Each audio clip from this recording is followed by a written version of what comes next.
第19章封印物。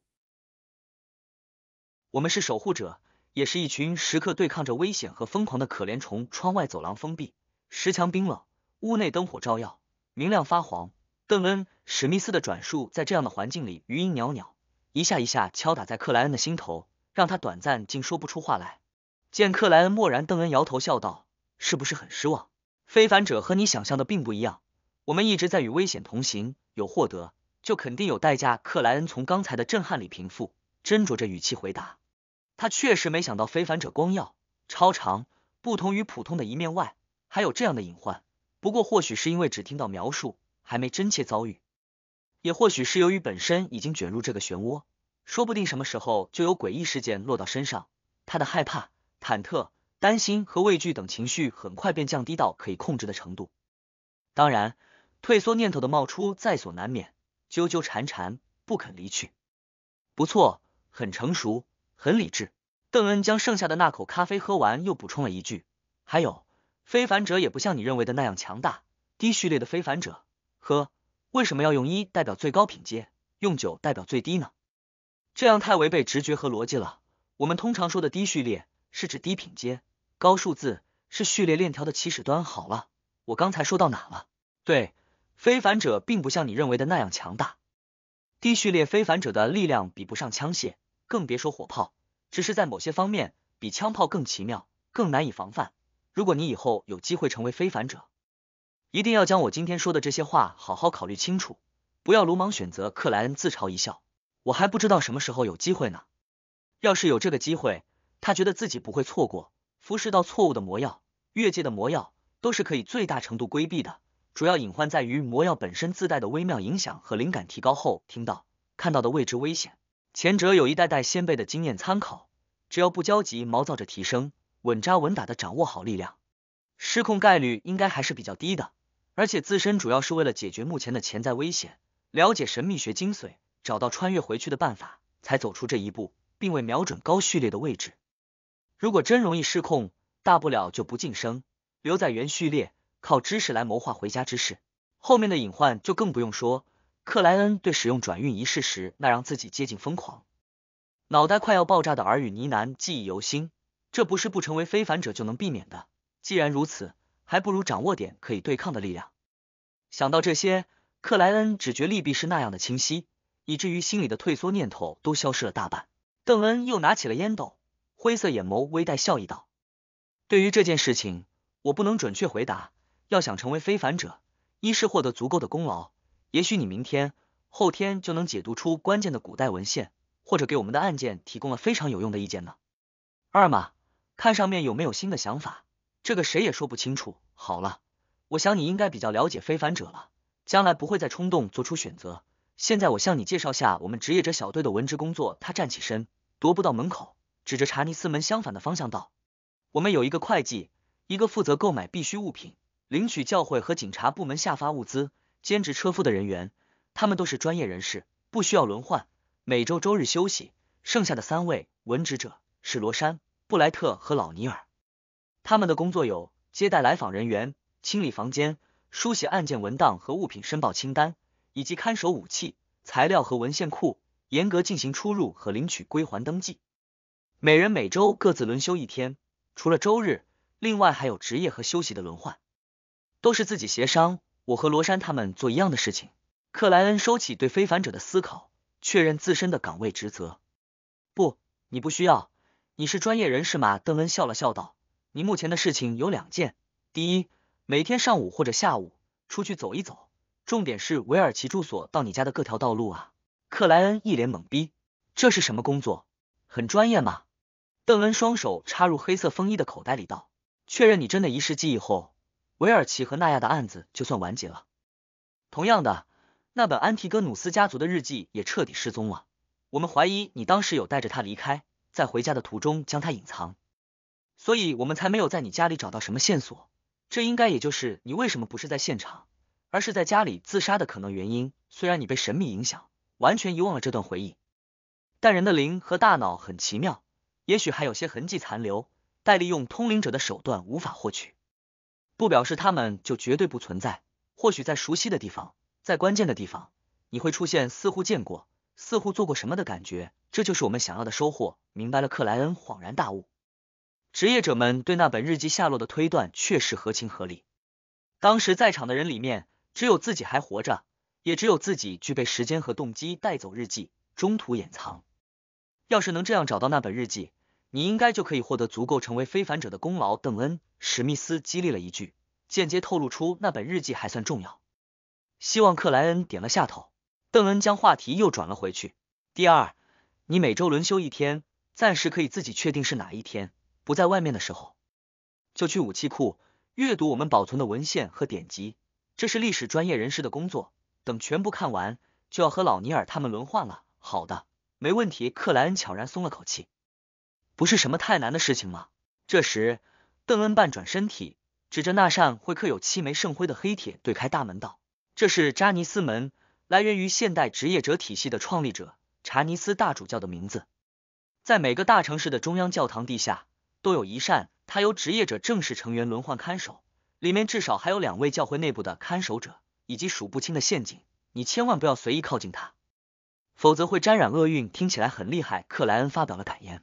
它里面分为几个区域，保存着一定序列的魔药配方和各种神奇材料，临时关押着一种邪教徒和隐秘组织成员，呵呵，他们最终会被送去圣堂。邓恩随口介绍道。圣堂位于王国北部岭东郡的黑夜女神教会总部，宁静教堂。克莱恩仿佛在思考般微微点头。另外，里面还有各种高密集的文献典籍副本，等你权限提升了，说不定就有机会阅读。邓恩沉吟了一下，又道，在查尼斯门后面的底层还有些封印物。封印物？克莱恩咀嚼着这个单词，这听起来是一个专有名词。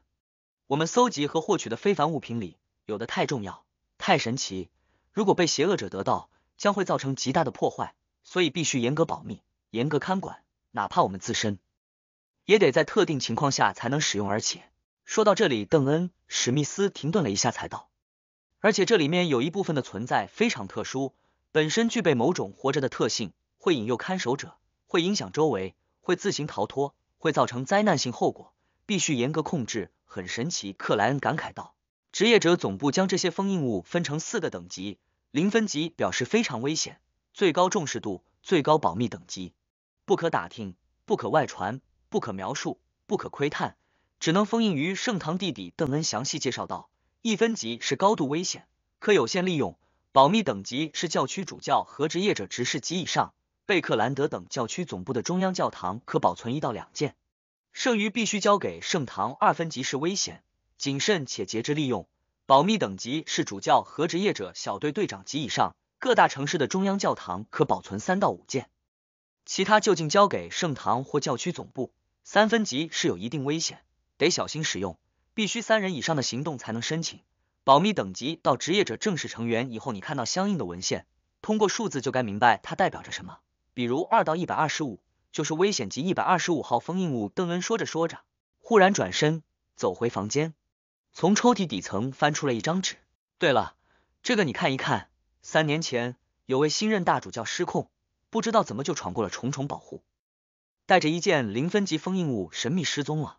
你认下他的照片，如果有发现，不要惊动，不要打扰，回来禀报，否则你1000%殉职。什么？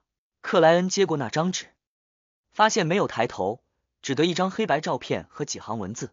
因斯·赞格威尔，男，40岁，前大主教，晋升失败的看门人，被魔鬼引诱，堕落成恶，带着封印物0到8分潜逃。具体特征是，照片之上，因斯·赞格威尔穿着双排扣的纯黑神职人员长袍，头戴一顶软帽，发色呈暗金，瞳孔蓝到形同深黑。他鼻梁高挺，嘴唇紧抿，五官像是古典雕塑，没丝毫皱纹。最引人瞩目的标志是瞎了一只眼睛。对堕落者描述详细，对封印物就只有一个代号。克莱恩如实表达了自己的第一感受，所以是最高保密等级。对0到8分封印物的搜索传达都是口头讲述，不写成文字，而且只有他的一点情况。邓恩叹息道，0到8分的外形是一支常见的羽毛笔，但不需要墨水也能书写，就这么多。邓恩没多说这方面的事情，顺着黑色风衣上的金色链条取出了一块铜色的华丽怀表，啪嗒按开，看了一眼，指着门外道，我该讲的都讲了，你去武器库那边找老尼尔，让他给你安排具体的文献阅读。他可不是普通的文职人员，他曾经是一位正式成员，只是年纪大了，又未获得晋升，身体状况不好，不再适应处理案件，而且还不愿意转为内部看守者或者直接在家休养，只希望与文献典籍为伴。第20章健忘的邓恩。好的，克莱恩微微鞠躬，将不高的礼帽取下，又重新戴在了头上，心里则更多的想象着封印物008的模样。看起来很普通的羽毛笔，书写不需要墨水，那它真实的作用是什么？以至于要高度保密，被认为非常危险。不会是写谁谁死的英国笔吧？不，那太逆天了。因斯赞格威尔没必要潜逃了啊。克莱恩刚刚转身，欲要离去，背后邓恩、史密斯却突然喊住他：等一下，我忘了件事情。什么？克莱恩回过头，满眼的疑惑。邓恩放好怀表，笑了笑道：你等等，记得找会计奥利安娜太太预支4周的薪水，一共12磅，之后每周只领取1半的薪水，直到偿还完毕。太多了，没有这个必要，可以少一点。克莱恩下意识就说道。对于预支，他并不反对，毕竟身上连回去的公共马车费都没有，可一下拿12磅的巨款，还是有些让他害怕。不，这是必须的。邓恩摇头笑道：你想想，你还愿意继续住现在的公寓吗？连盥洗室都要和好几户公用，不考虑自己，也得考虑女士。而且，见克莱恩颔首认同，他停顿了一下，微笑打量了对方的衣着几眼，意味深长道：而且你也需要一根手杖，并且得重新买正装了。克莱恩怔了一秒，旋即醒悟，脸上顿时有点发烧，因为自己穿的这套是廉价品。正常而言，礼帽得是丝绸制成的，价值5到6苏勒，领结3苏勒，相应的手杖7到8苏勒，衬衫3苏勒，裤子、马甲和燕尾正装得7磅左右，皮靴9到10苏勒，这么一套下来，总计得8磅7苏勒以上。当然，一位体面的绅士还需要表链、怀表和皮夹。当初原主和哥哥班森省吃俭用，攒了一笔钱，去衣帽店问了一下，结果连价都不敢还，就灰溜溜走了，在铁十字街附近的廉价商店里凑合着每人买了一套，一共还不到2磅。就是因为这件事情，原主对衣物价格的印象深刻到极点。好的，克莱恩略有结巴的回答。他和原主一样，也是个要脸的人。邓恩又拿出怀表，按开看了一眼道：或者你先去找奥利安娜太太，我不知道你在老尼尔那里会待多久。再等一会儿，奥利安娜太太就要回家了。好的，克莱恩深感穷困，没表示反对。邓恩走回桌旁，拉了拉垂下的几根绳索之一道：我让罗珊带你去绳索运行，齿轮转动。黑金级安保公司接待厅内的罗珊听见旁边悬挂的铃铛轻响，连忙站了起来，小心翼翼下楼。没过多久，他就出现在了克莱恩面前。邓恩，史密斯幽默笑道：没打扰你的休息吧？把莫雷蒂带去奥利安娜太太那里。罗珊悄然撇嘴，愉快回答：好的，队长，就这样。这个时候，克莱恩却诧异脱口：去财务预支薪税，不需要队长您批张条子，写个啥吗？所以，邓恩疑惑反问：我是说，去奥利安娜太太那里预支薪税，不需要您签字吗？克莱恩用尽量朴素的话语道：哦，不需要。罗珊可以证明。邓恩，史密斯指着棕发女孩回答：队长，咱们这里的财务管理几乎没有管理啊。克莱恩忍住了吐槽的冲动，跟着罗珊转身走出了房间。就在这时，他又一次听见邓恩喊道：等一等，还有件事情，咱能一次把话说完吗？克莱恩脸上笑眯眯的回身道：您讲。邓恩按了下太阳穴道：你去老尼尔那里的时候，记得领取10发猎魔子弹。猎魔子弹？克莱恩惊讶反问：韦尔奇的那把左轮不是在你那里吗？就不用上交了。邓恩单手插兜道：配合猎魔子弹，真遇到什么奇诡的危险，你也能保护自己啊，这至少可以给你勇气，不用加最后半句话。克莱恩正愁这方面的事情，毫不犹豫回答道：好的，我会记住的。这就需要我写个正式的文书了。你等一等。邓恩，史密斯坐了下来，拿起暗红色的吸水钢笔，刷刷刷写了个条子，签好了名，盖上了章。谢谢队长。克莱恩诚恳接过，他缓步退后，再次转身。等等。邓恩又一次喊道：队长，您看起来也就30来岁，怎么有未来先衰的前兆啊？克莱恩挤出笑容回头问道，还有什么事？我刚才忘记了。你没练过射击，拿着猎魔子弹也没什么用。这样，你每天再领30发正常子弹，趁外出的机会去街头，也就是佐特兰街3号的地下靶场练习。那里大部分属于警察部门，但有一块场地专属于我们职业者。啊，对了，你还需要从老尼尔那里领一个徽章，要不然你进不了靶场。邓恩拍了下额头，从克莱恩手里拿回条子，刷刷添上了其他内容，并补了个章。好的枪手都是用子弹喂出来的，你不要轻视。邓恩将改好的纸条又递给了克莱恩。我明白畏惧着危险的克莱恩恨不得今天就去。他往外走了2步，忽然谨慎的半转身体，斟酌着开口，队长没别的事情了吧？没有了。邓恩肯定点头。克莱恩松了一口气，一直走到了门外，期间恨不得再次转身问一句，真没有了吗？他忍住这个冲动，终于顺利离开了值守室。队长一直是这样，经常忘记事情。罗珊走在旁边，小声诋毁道，我奶奶都比他记性好，当然他只会忘记小事。小事。克莱恩，以后我叫你克莱恩吧。奥利安娜太太是个和蔼的人，很好相处，他父亲是位钟表匠人，手艺很好。听着棕发女孩絮絮叨叨的闲扯，克莱恩踏足楼梯，回到上层，在右手边最靠外的办公室里见到了奥利安娜太太。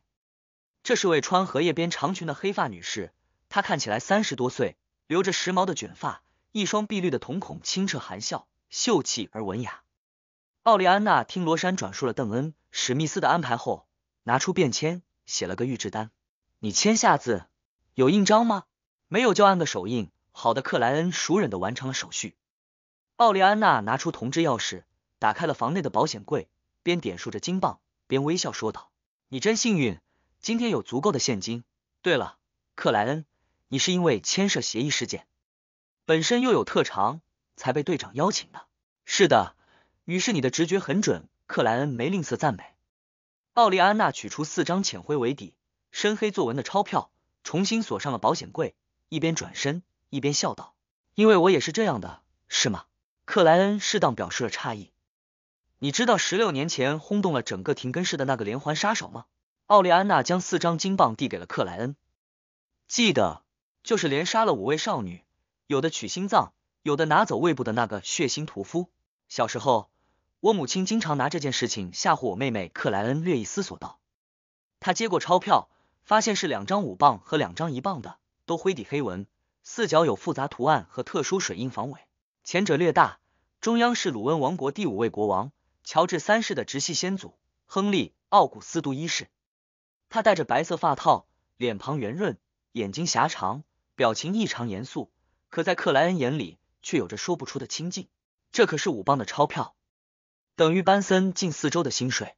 1磅纸币的中央是乔治3世的父亲，前任国王威廉·奥古斯都6世。这位强势者有着浓密的胡须和坚毅的眼神，他在位期间，鲁恩王国摆脱了陈旧的束缚，再一次走到了诸国的顶端。这都是好国王。克莱恩隐约闻到了那让人心旷神怡的钞票油墨味。对，如果不是职业者们及时赶到，我就是第6位受害者了。奥利安娜太太的语气里还藏着一丝后怕，即使这件事情已经过去了10几年。听起来那个连环杀手，不，屠夫，是个非凡者。克莱恩小心翼翼折好纸币，放入正装内侧的口袋，然后在附近连续摸了几下，以作确认。是的，奥利安娜太太沉重点头，他之前杀的人还有很多，那次之所以被抓到，是因为他在准备一个恶魔仪式，难怪要不同的内脏器官。抱歉，于是让你回忆起不好的事情了，克莱恩诚恳说道。奥利安娜轻笑道，我早就不怕了，那时候我在商业学校读会计，再之后就来这里了。好了，不耽搁你了，你还得去找老尼尔，再见。于是克莱恩脱帽行礼，退出了办公室，临下楼梯前又忍不住摸了摸内侧口袋，确认那12磅钞票还在。他于十字路口拐弯，向右侧前行，没多久就看到了一扇半掩的铁门。咚咚咚，敲门声中，那里有苍老的声音道：“进来吧。”克莱恩推开铁门，发现这是一个狭窄的房间，只能摆放下1张桌子和2张椅子。在房间那面还有扇紧紧锁着的铁门，而桌子背后，一位头发花白、身穿古典黑袍的老者正就着煤气灯的光芒阅读几张泛黄的书页。他抬起头，看向门口道：“你就是克莱恩·莫雷蒂。刚才小罗珊过来说你很有礼貌，罗珊小姐真是位友善的人。下午好，尼尔先生。”克莱恩脱帽致意。坐吧。尼尔指了指桌上花纹繁复的镶银锡罐，要来杯手磨咖啡吗？他眼角和嘴边的皱纹很深，一双暗红的眸子略显浑浊。您好像都没有喝。克莱恩敏锐注意到尼尔的陶瓷杯子里是清水。哈哈，这是我的习惯，下午3点之后不喝咖啡。尼尔笑着解释了一句。为什么？克莱恩随口问道。尼尔含笑看向克莱恩的双眼道：我怕晚上睡眠不好，那样会听见一些莫名存在低语的。克莱恩一下不知道该怎么接话了，转而问道：尼尔先生，我该阅读哪些文献和典籍？他边说边将邓恩·史密斯写的条子拿了出来。和历史有关的，复杂的，零碎的。老实说，我一直在尝试学习，但只能掌握初步的。其他太麻烦了，什么当时人们的日记、流行的书籍、墓志铭等等等等。尼尔抱怨道，比如我手头的这些，就需要更加详细的历史记载来推断具体内容。为什么？克莱恩听得有点迷惑。尼尔指着面前的几张泛黄书页道：这是罗塞尔·古斯塔夫死前遗失的日记，他为了保密，都是用自己发明的奇怪符号来记录罗塞尔大帝。穿越者前辈。克莱恩愣了愣，旋即专注倾听。因为很多人相信他并未真正死去，而是成为了隐秘的神灵，所以一直有崇拜他的邪教徒举行各种仪式，试图获得力量。我们偶尔就会遇到这类事情。获得几张原本或者抄写本的笔记。尼尔摇头说道，到今天还没有谁能解读出那些特殊符号的真正象征，所以圣堂允许我们保留副本研究，希望能有意外的惊喜。说到这里，尼尔露出了得意的笑容。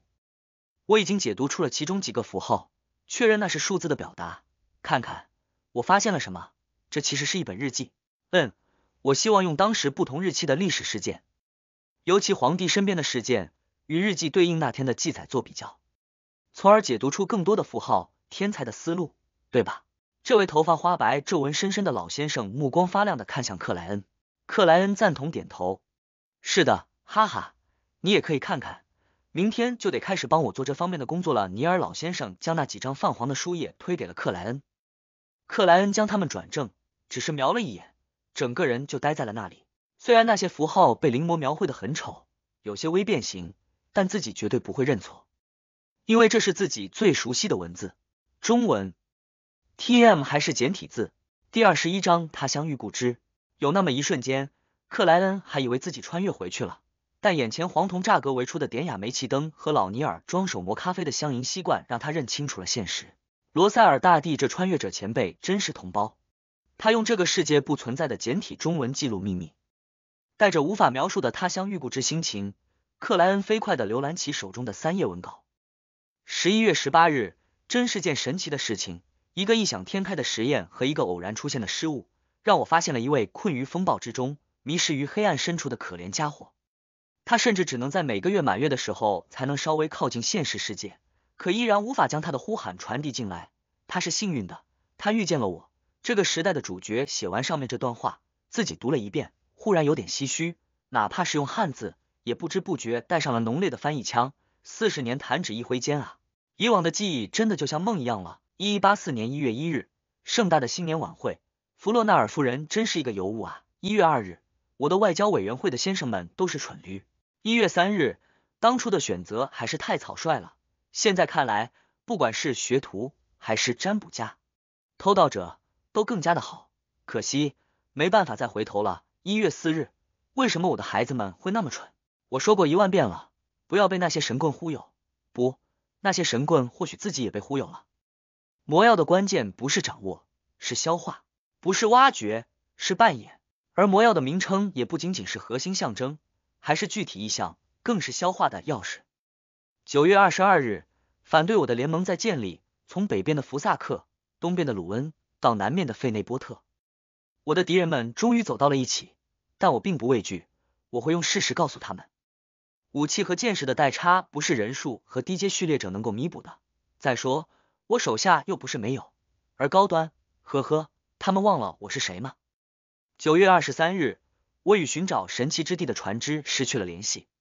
我该考虑发明无线电报了，但愿它不会受风暴影响。9月24日，伊萨卡小姐比弗洛纳尔夫人更加迷人，或许我只是在怀念青春，因为是临摹的副本，基于汉字的复杂，每个字的体量都被放大了不少，所以每张书页上的内容并不多，甚至为了保存和研究，背面都一片空白。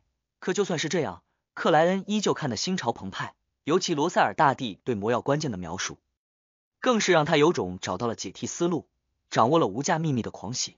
也许这就是我将来非凡者途径的指路明灯。3页手稿分别是不同时期的日记，可以看出来罗塞尔大帝有只在一年最初才书写是哪一年的习惯。11月和9月那2章暂时没法判断属于哪一年。他发现的可怜家伙是谁？消化和扮演具体指什么？神器之地是哪里？一个个疑问随着惊喜在克莱恩心头沸腾，让他恨不得立刻将罗塞尔大帝的日记搜集齐，从头到尾阅读。克莱恩。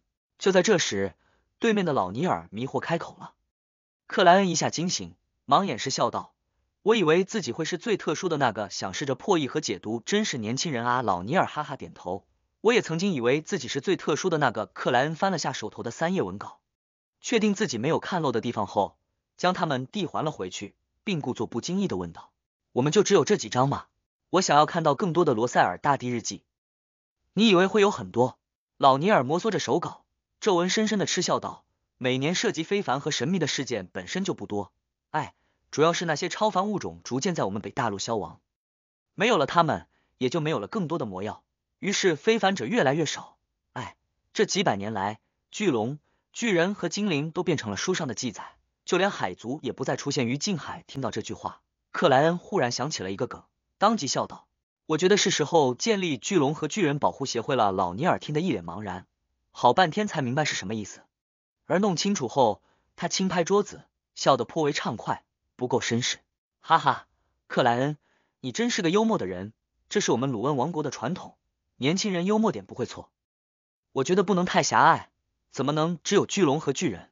应该叫神奇动物保护协会。不，怎么能遗忘了那些可怜的植物？克莱恩摇了下头。说到这里，他和老尼尔对视了一眼，异口同声道：“神奇生物保护协会。”话音刚落，两人默契而笑，刚才的生疏气氛消失了不少。像你这么有意思的年轻人越来越少了。我刚才说到哪里了？老尼尔脸上皱纹泛笑道：“我想起来了，每年涉及非凡和神秘的事件本身就不多，崇拜罗塞尔皇帝的白痴又是少数派中的少数派，我们能得到3张手稿，已经算非常不错了。其他大教堂或者教区应该还有。”他低语了几句，拿过克莱恩早就放在桌上的批条，看了一眼道：“是手枪子弹还是步枪子弹，或者说蒸汽高压枪的子弹？”一把左轮。克莱恩按照真实情况回答道：“好的，我去取出来。可你有腋下枪带吗？作为一名绅士，不能在公众场合让自己的腰部挤一下胀鼓鼓的。”老尼尔开了句男人都懂的玩笑。没有，需要去找队长写上去吗？克莱恩配合着笑了笑。老尼尔站起身道：“不用，只要记录好就行了，这属于配套物品。跟着我念。配套物品，你以前做过教师？”克莱恩好笑问道。在教会的周日学校和免费学校待过一阵。老尼尔扬了扬纸条，取出抽屉里的钥匙，打开了通往里间的铁门。非凡者和普通人感觉也没太大区别啊。克莱恩无声嘀咕了一句，又将目光投向了桌上的3页日记。罗塞尔大帝确实涉及了神秘领域，他的日记价值连城啊。对别人而言，他只是一张张废纸，不知道什么时候才能破译。对我来说，那就是宝藏。不知道剩下的日记在哪里，得想办法找到更多。克莱恩思绪起伏，难以平静，直到老尼尔从里间出来，关上了铁门。10发猎魔子弹，30发手枪子弹，一个牛皮腋下枪带，一个特殊行动部第7小组的徽章。你清点一下，试一试，在记录本上签个字。老尼尔将手中的物品放到了桌面。手枪子弹用纸盒装着，分为3层，整齐排列，和克莱恩家中的子弹一样黄澄澄的，略显细长。猎魔子弹则用小铁盒盛放，形状和正常手枪子弹相同，但外表银白，细看有复杂炫目的花纹，底部甚至铭刻有黑底群星红半月的小圣徽。牛皮枪带触感扎实，带子有扣，旁边半个手掌大小的徽章以铁色为底，有镶银的阿霍瓦郡警察厅特殊行动部第7小组文字。他们绕成接近封闭的2圈，环绕着双剑交叉簇拥王冠的标志。可惜不是职业者的徽章。克莱恩半是感慨半是试探的说了一句。老尼尔笑了笑，只催促克莱恩试一试腋下枪带。脱掉外套，克莱恩费了很大的劲才把枪带扣好，紧贴于左臂的腋下。还不错，他没再取掉，直接穿好了正装。老尼尔打量了两眼，满意点头，非常合适。我的眼光依然是那么准确，往兜里收好别的物品，于记录本上签完名后，克莱恩又和老尼尔闲聊了几句，才告辞离开。走到一半，他忽然懊恼，拍了下自己的额头，忘记打听更多的序列和魔药相关了，都怪罗塞尔大帝的日记，他到现在都还不清楚黑夜女神教会掌握的那个完整途径的序列起始，也就是序列9是什么。罗珊好像有提过一句，不免者。就在克莱恩缓步往楼梯方向走去时，一道人影噔噔噔下来了。他穿着便于行动的紧身长裤，白色衬衣未曾扎进去，有明显的诗人浪漫气质。正是之前搜查克莱恩家的黑发绿瞳警官，刚才两人在楼上已经见过一面，只是没有说话。下午好，诗人般的年轻职业者微笑招呼道。下午好，我想我不必自我介绍了吧？克莱恩幽默以对。不用，我对你印象很深刻。那年轻职业者伸出右手道，伦纳德·米切尔，序列8的午夜诗人。序列8还真是诗人啊。克莱恩与他轻握了一下，含笑反问道，对我印象深刻？伦纳德·米切尔绿眸幽深，笑意很浅的回答，你有种特别的气质，给里给气的。克莱恩嘴角微动，勉强笑道，我自己并不觉得遭遇了那样的事件，且没有第一时间接受我们的保护，你却依然活着，这本身就足够特殊了。伦纳德指了指前方，我得替换队长了，明天见。明天见。克莱恩侧身让开道路，等他一步一步消失在楼梯尽头，伦纳德·米切尔突然转身，凝望着那片昏黄的光芒和石板地面，对着空气低声自语道，你看出来什么没有？果然，他并没有什么特殊。第22章序列起始。上了楼梯，回到接待厅，克莱恩刚要和罗珊告别，就听见这位棕发女孩语气轻快的说道，队长让你周一再过来，先处理家里的杂事。好的。克莱恩没想到职业者小队的管理会这么人性化，一时颇有点感激。他原本打算明天早起，趁上午在外面做晃荡这份工作的机会，去一趟廷根大学，找负责面试接待的教员，将自己不参加后续环节的事情说一声。毕竟原主是拿着导师的推荐信才进入面试的，不管怎么样，有始有终，有个交代是基本的礼貌。就算不为本身考虑，也得尊重导师的人情。而在没有电话、电报按单个字母收费，寄信又明显来不及的情况下，直接坐公共马车过去是最经济最合适的办法。现在有了队长的特批，克莱恩就没必要那么累了，可以睡饱起床，悠闲过去。克莱恩正待脱帽告别，忽然想起一事，看了看周围，压低嗓音道，罗珊，你知道教会掌握的那个完整序列的起始是什么吗？这是他刚才忘记问老尼尔的事情。罗珊睁大眼睛，惊讶地看着克莱恩道，你想成为非凡者？我表现的有那么明显吗？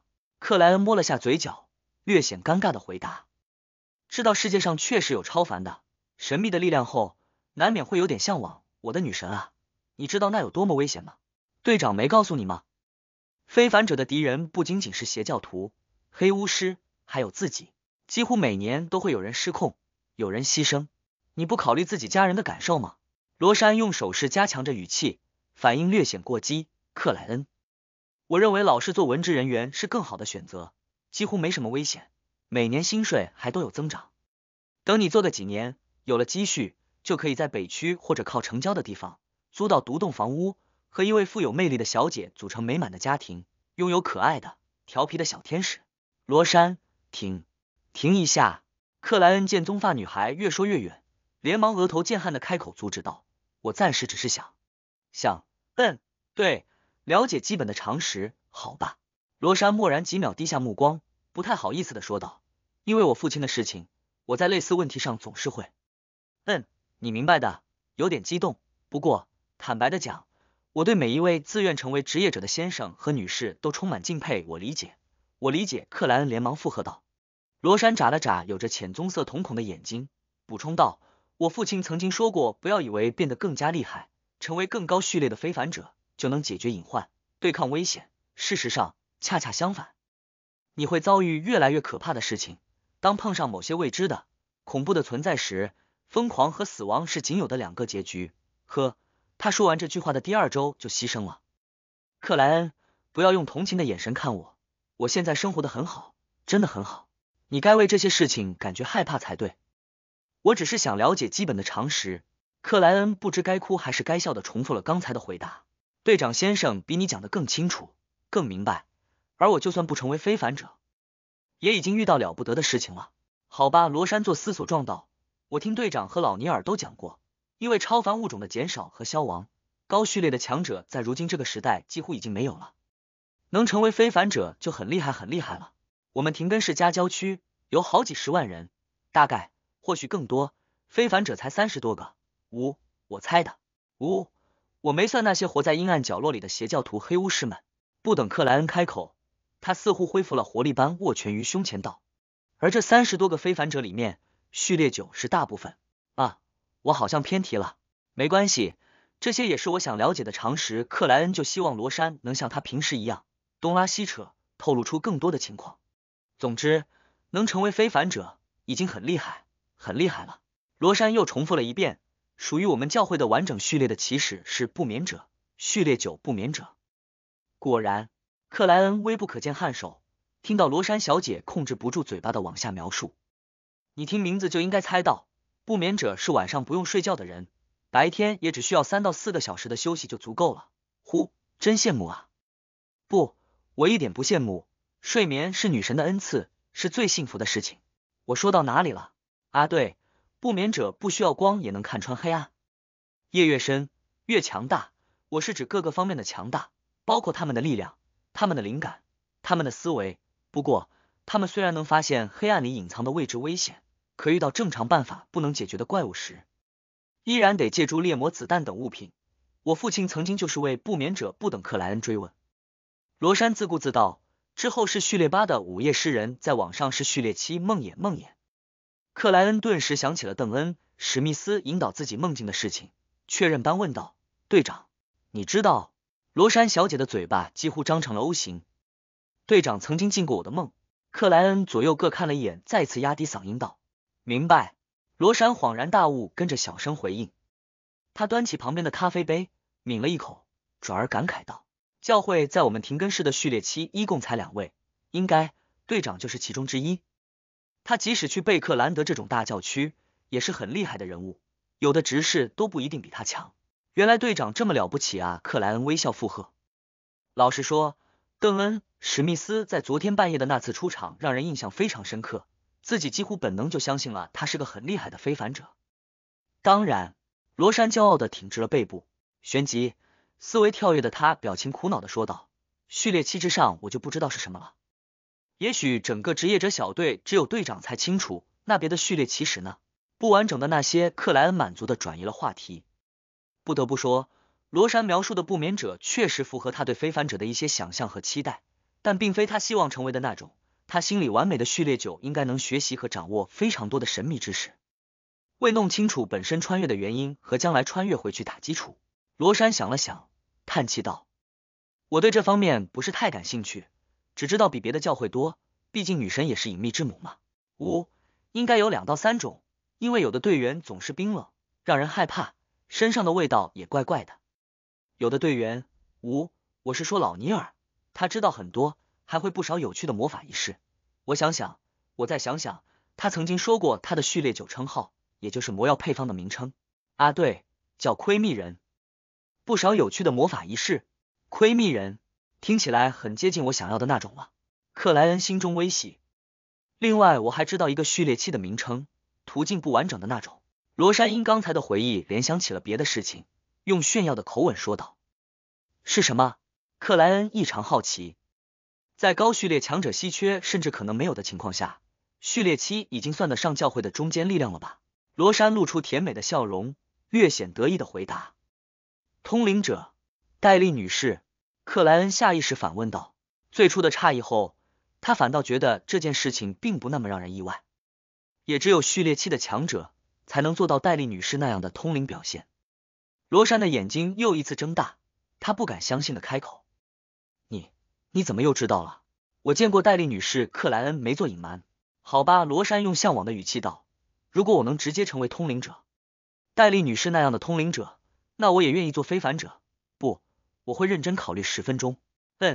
戴丽女士满足了我对非凡者所有的想象。克莱恩略有浮夸的附和道。完成预期目的的他和罗珊又闲聊了几分钟，见没有别的信息，才脱帽行礼，告别出门。沿着楼梯往下，克莱恩走了几步，忽然顿住，伸手又摸了摸内侧口袋里的钞票，紧跟着他取出那12金镑纸币，紧紧攥于左掌掌心，然后将手揣到裤袋里，怎么都不肯再松开和抽出，脸上则不自觉泛起了一丝笑意。根据大吃货民族的习俗，拿到钱之后得出去搓一顿，今晚请妹妹吃顿好的。第23章副手武器。走在佐特兰大街上，吹着湿热的微风，意气高昂的克莱恩忽然想到了一件事情，身上只剩3便士的零钱了，坐公共马车返回铁十字街则要4便士，而拿1金镑的纸币给对方找零，就像自己穿越前拿100块买瓶低价矿泉水一样。不是没有别的办法，实在拉不下那个脸，用3便士做3公里，余下的路程走回去。克莱恩单手插兜，放缓脚步，思忖起其他方式。不行，很快他就否决了前一个想法。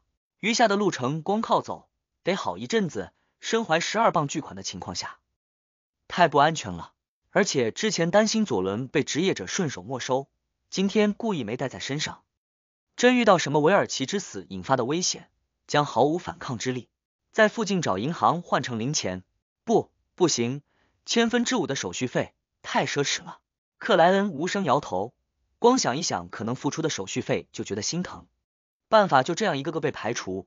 克莱恩突然眼前一亮，看到了家衣帽店。对啊，最正常的思路不就是买价格合适的东西找零吗？正装、衬衣、马甲、裤子、皮靴和手杖都在预算之中，早买迟买都得买。衣物要是很麻烦，而且班森比我更了解，也更会还价，可以等他回来再考虑。那买根手杖不错，有句谚语说得好，手杖是绅士最好的防身武器，能当半个撬棍用，一手提枪一手拿杖才是文明人的战斗方式。思绪纷呈间，克莱恩下定了决心，半转身体拐入了那家维尔克尔衣帽店。衣帽店的布局和他穿越前的服装店很像，左边靠墙是一排正装，中央是衬衣、裤子、马甲和领带等饰物，右侧有一双双放在玻璃柜里的皮鞋、皮靴。先生，您想买什么？一名穿白衬衣、红马甲的男性店员迎了过来，礼貌发问。在鲁恩王国，因为有地位、有权势、有财富的绅士们喜欢穿白衬衣、黑马甲、黑裤子、黑正装，色彩相当的单调，所以男性的佣人、店员和服务生阶层就被要求身上颜色的艳丽或者多彩多姿，以区分主仆或贵贱。和这相对的是，夫人和小姐们衣裙色调各异，装饰华丽，女仆则只能黑配白或者白配黑。面对男性店员的发问，克莱恩思索了一下道，手杖，沉一点、硬一点，能打爆别人狗头的那种。红马甲的店员隐蔽打量了克莱恩一眼，领他进入店内，指着角落那排手杖道，镶嵌有黄金的那根是用铁心木制作的，很重很硬，11苏勒7便士，您要试一试吗？11苏勒7便士，你们怎么不去抢？镶点黄金了不起啊！克莱恩被价格吓了一跳，他表面不动声色，微微点头道，好的。红马甲店员取下那根铁心木手杖，小心翼翼递给了克莱恩，一副怕他摔坏了货物的模样。克莱恩刚接过手杖，就感觉到了沉重，试着动了动，发现自己不可能做到顺利挥舞的程度，太重了。克莱恩边摇头边松气，这可不是借口。红马甲店员放回铁心木手杖，又分别指着另外3根道，这是胡桃木的，由廷根最有名的手杖匠人黑斯先生制作。10苏勒3便士，这是水沉木的，镶银，和钢铁一样硬。7苏勒6便士，这是白伯利树的树芯制作的，也是镶银。7苏勒10便士。克莱恩挨个接过试了试，发现重量都比较合适。接着他又屈指敲了敲，大致把握住了每一根手杖的硬度，最后他选了最便宜的那根，就水沉木的这根吧。克莱恩指着红马甲店员手中镶银的杖头道，好的，先生，请您跟我去那边付款，以后这根手杖如果出现磨损或污迹，可以交给我们帮您处理，免费红马甲店员引着克莱恩走向柜台处。克莱恩趁这个机会，将掌心攥着的4张金棒展开，取出较小2张之一。您好，7苏勒6便士柜台后的店员含笑行礼。克莱恩本想维持绅士的体面，可拿着1金棒纸币的左手伸出去时，还是忍不住开口了：“能便宜一点吗？先生，这都是手工制作的，我们的成本很高。”红马甲店员在旁边回答，而且店主不在，我们没资格帮他降价。柜台后的店员跟着附和道：“先生，抱歉啊。”好吧，克莱恩将纸币递了过去，从红马甲店员那里接过杖头相迎的黑色手杖。等待找零的空隙，他退后几步，拉开距离，小幅度试了下副手武器的挥舞效果。呜呜呜，风声很沉重，破空有质感。克莱恩满意的点了点头。他将视线重新投向前方，预备着看见钞票和硬币，却愕然发现红马甲店员远远退开，柜台后那位则缩到了角落，紧贴着墙上悬挂的那把双管猎枪。卢恩王国对热武器实行的是半管制政策，想要持枪，需申请全类武器使用证或狩猎证，但不管哪一种，都不能拥有连发步枪、蒸汽高压枪和6管机枪等军控事务。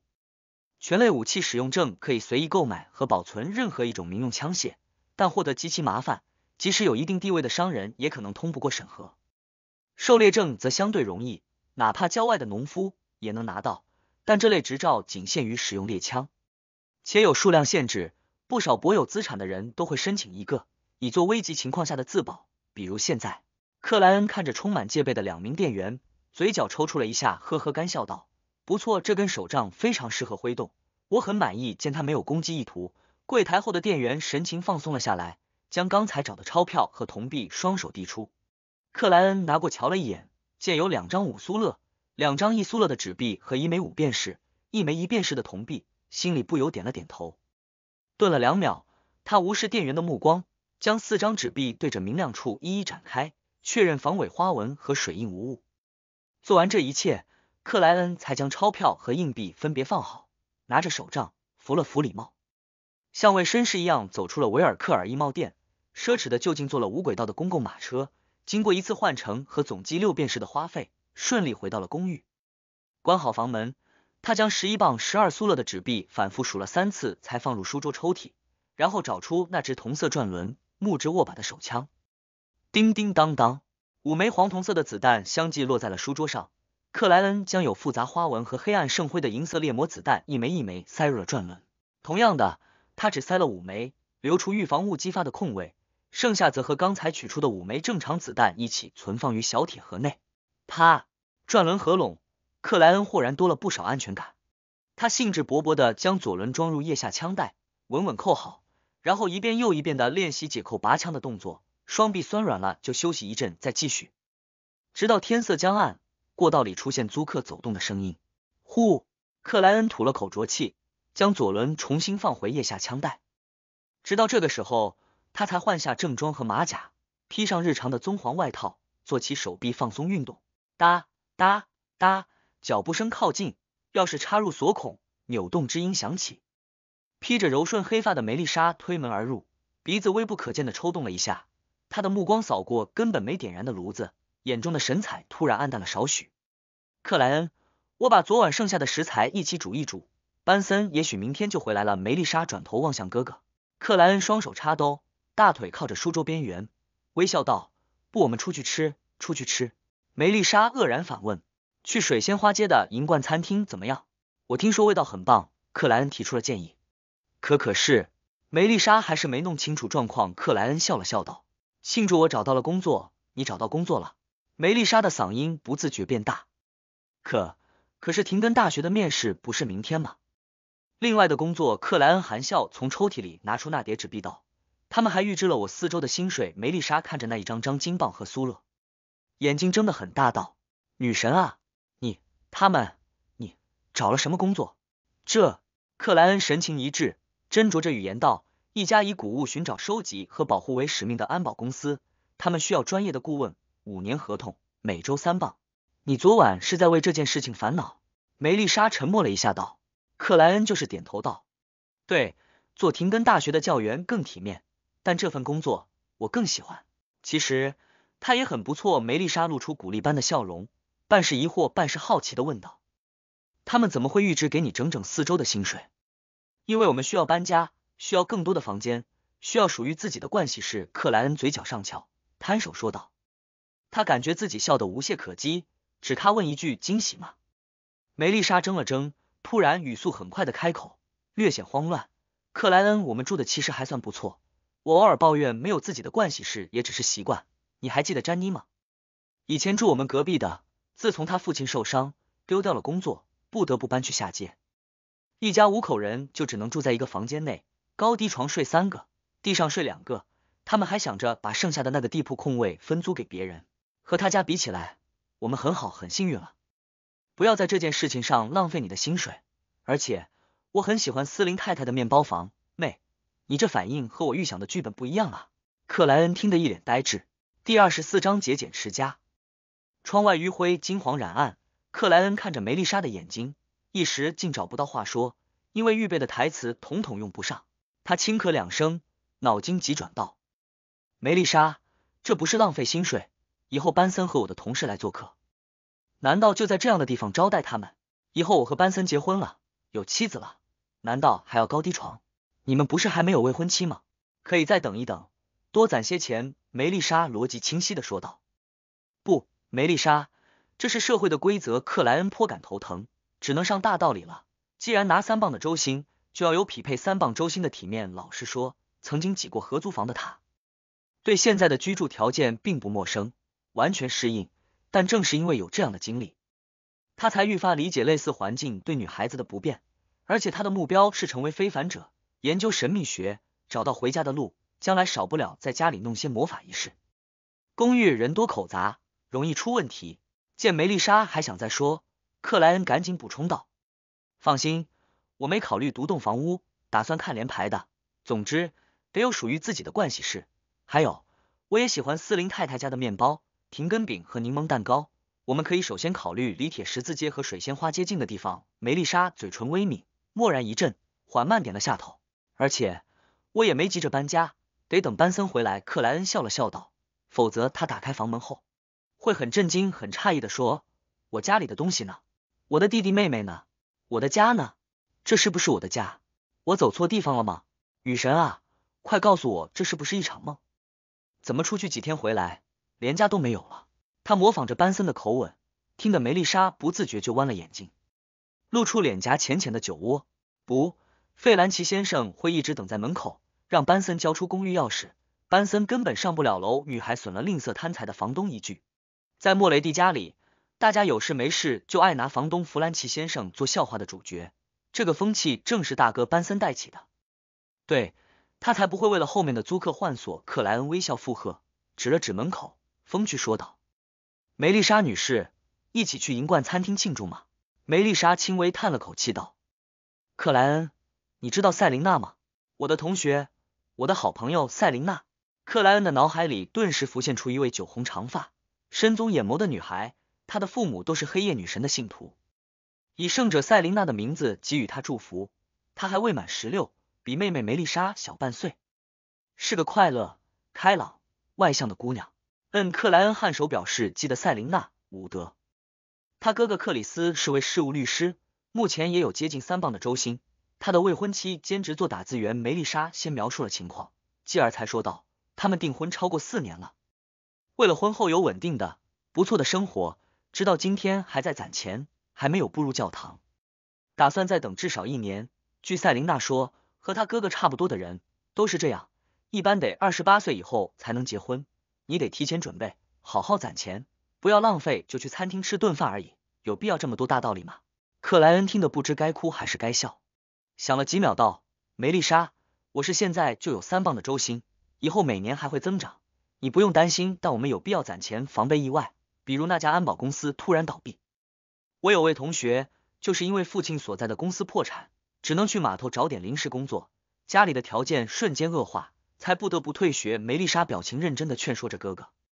克莱恩伸手捂了下脸，那家安保公司和政府，和政府有点关系，不会随便倒闭的，可政府也不稳定啊，每次选举之后，如果党派有更替，那绝大多数职位都会换人，变得一团乱。梅丽莎锲而不舍地反驳道：“妹，你懂得还真多啊。”克莱恩好气又好笑的摇头。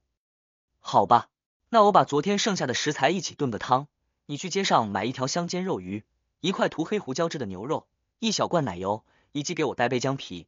总之，还是稍微庆祝一下，这都是铁十字街小贩们常常兜售的食物。1条香煎肉鱼6到8便是，1块不算太大的涂黑胡椒汁的牛肉5便是，1杯姜皮1便是，1小罐奶油大概1/4磅。得4便是，直接买1磅奶油只需要1苏勒3便是。